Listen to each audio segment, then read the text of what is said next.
eu sou a professora Ellen Cordeiro, dando continuidade à nossa disciplina Fisiologia Veterinária Básica, com o assunto Fisiologia do Sistema Endócrino.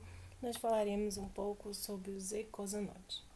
Os eicosanoides, eles são considerados em muitas literaturas como hormônios não típicos, embora algumas ainda os citem como hormônios.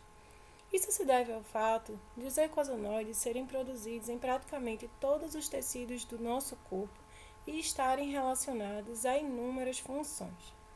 Dentre os eicosanoides, destacamos as prostaglandinas, os leucotrienos e os tromboxanos, que são moléculas bioativas derivadas de ácidos graxos poliinsaturados de cadeia longa, principalmente os ácidos araquidônicos, tendo o papel de modular diversos processos fisiológicos e patológicos, com destaque para os associados com resposta inflamatória, além da proliferação celular, adesão e migração, angiogênese e permeabilidade vascular.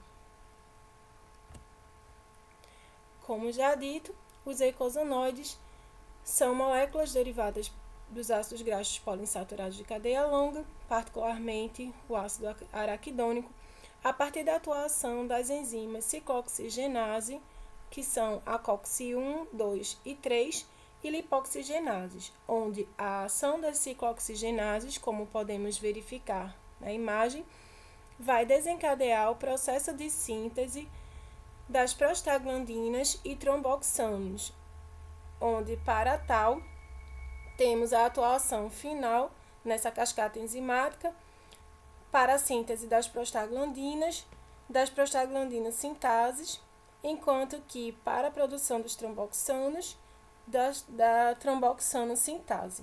Por sua vez, a produção de leucotrienos vai depender da ativação e da atividade da enzima lipoxigenase e na cascata enzimática das leucotrienos sintase,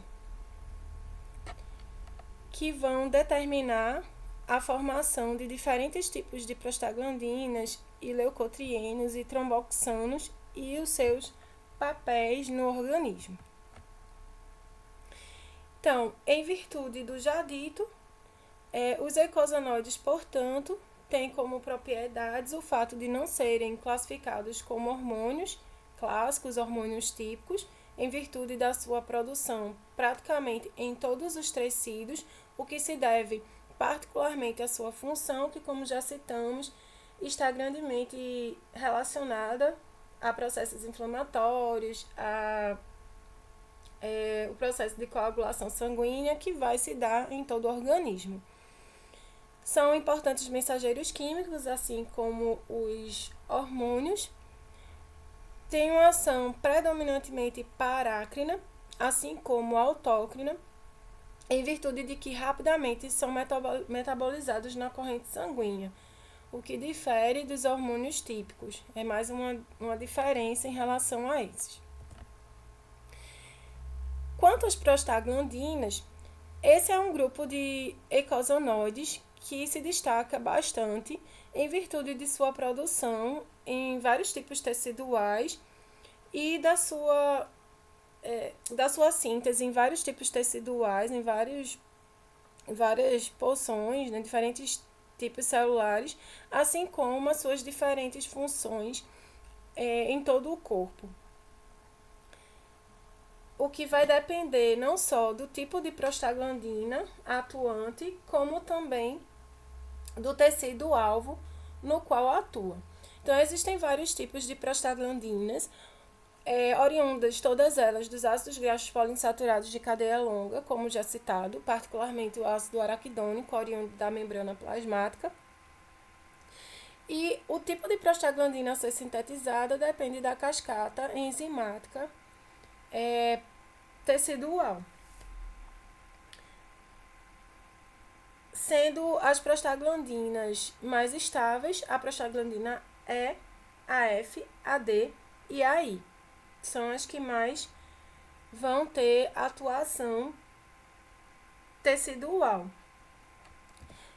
São inúmeras as funções das prostaglandinas, dentre as quais nós podemos citar a atuação no processo de ovulação, que nós vamos estudar posteriormente, onde temos a atuação principalmente da prostaglandina F, PGF2-alfa, e da prostaglandina E, onde inclusive essa prostaglandina E vai ter o papel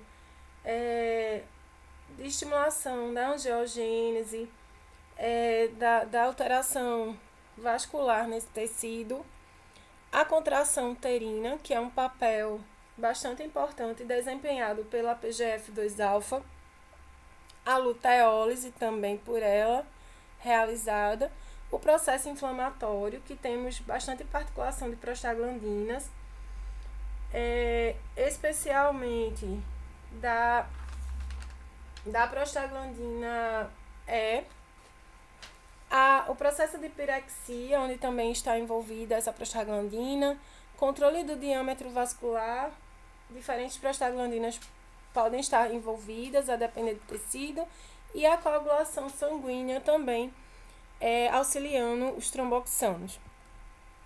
Em relação aos leucotrienos, também temos diferentes tipos de leucotrienos, como podemos verificar pela própria imagem, e a depender do tipo de leucotrieno envolvido, teremos variações na sua função.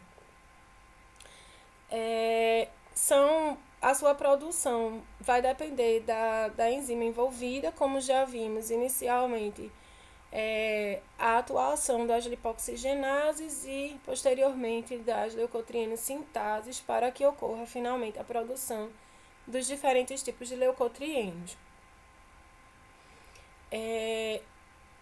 A produção dos leucotrienos, ela se dá em tecidos anormais, em tecidos injuriados, com processo inflamatório. Praticamente não ocorre a sua produção, né? A produção ela é muito baixa em tecidos normais. Então, consequentemente, esse é um evento que ocorre em resposta a condições patológicas, onde temos um tecido alterado, a lesão tecidual, a invasão por agentes patológicos. E a sua produção ocorre em células oriundas da medula óssea, como é o caso dos monócitos e dos mastócitos principalmente, mas em todas as linhagens leucocitárias essa produção vai acontecer.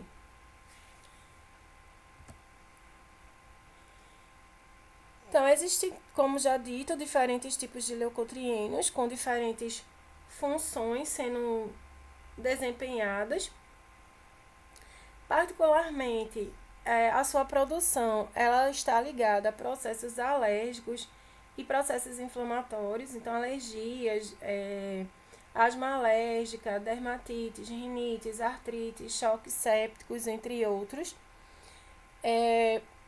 O seu envolvimento, né, como função, está muito ligado ao aumento da permeabilidade vascular, justamente para permitir que as células de defesa alcancem os tecidos afetados, e também a constrição das vias aéreas, bastante característica dos processos alérgicos.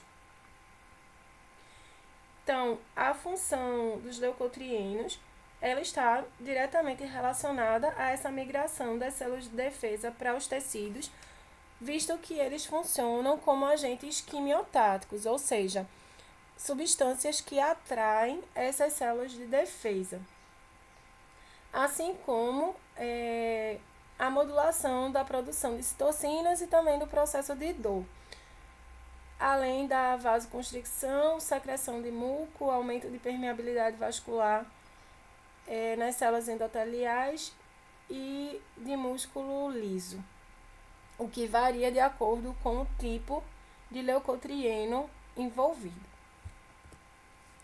Já os tromboxanos, eles são sintetizados nas plaquetas e numa cascata muito parecida à das prostaglandinas, visto que depende da atuação das ciclooxigenases inicialmente, seguida pela ação da tromboxano sintase. Essa produção nas plaquetas é justificada pelo seu efeito, uma vez que sua função está relacionada com a alteração do diâmetro vascular e a agregação plaquetária, necessárias ao processo de coagulação sanguínea em eventos de hemorragia. Dessa forma, os tromboxanos eles têm uma atuação autócrina. Eles são produzidos na própria plaqueta e atuam sobre ela para que isso permita a formação dos trombos, assim como o paráquino na parede dos vasos, promovendo essa alteração do diâmetro vascular e a redução do processo hemorrágico.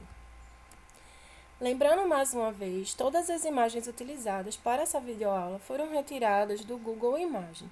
Assim, não temos qualquer direito autoral sobre tais imagens, não sendo permitido, por isso, o compartilhamento desta aula ou que ela seja baixada. Nem o seu link, nem a própria aula podem ser compartilhados ou baixados. Espero a compreensão de todos e a colaboração para que possamos seguir a disciplina em plena harmonia. Obrigada e até mais. Bons estudos para todos.